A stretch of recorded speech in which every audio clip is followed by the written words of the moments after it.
এই রোডটা কিন্তু আপনি চাইলেই কিন্তু খুব সহজে ওভারটেক করা যায় না। আপনাকে একদম মানে আপনার সম্পূর্ণ আত্মবিশ্বাস রেখেই কিন্তু আপনাকে ওভারটেক করতে হবে, এবং আপনার ওভারটেক করার যে মেজারমেন্ট, মানে আপনাকে মেজারমেন্টটা বুঝতে হবে, না হলে কিন্তু অনেক বড় দুর্ঘটনার মধ্যে পড়ে যাওয়ার সম্ভাবনা থাকে। যে দেখতেছেন কিন্তু মানে ওভারটেক করার কোনো চান্সে পাওয়া যায় না, একদম ফাঁকা হলে তখন করতে হবে। যেমন এই যে আমার এখন মোটামুটি একটা চান্স হয়েছে আমার ওভারটেক করার, যদিও যে দেখেন সামনে আবার গাড়ি চলে আসতেছে, সো আবার আমাকে এই যে বামে বামে কাটে নিতে হবে আর কি।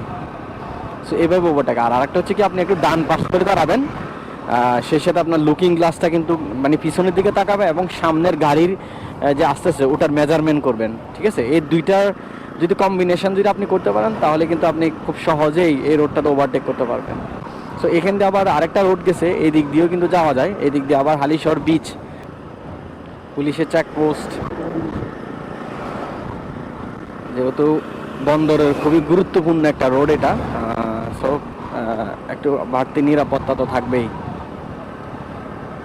আবার আমি সামনে যদি ডান দিকে, সামনে যদি আমার বামে যাই, তাহলে কিন্তু সাগরিকা স্টেডিয়াম, এবং ডান দিকে হচ্ছে এই যে এটা হচ্ছে রানী রাসমণি ঘাট, এবং আরেকটু সামনে গেলে কিন্তু হালিশহর বিচ।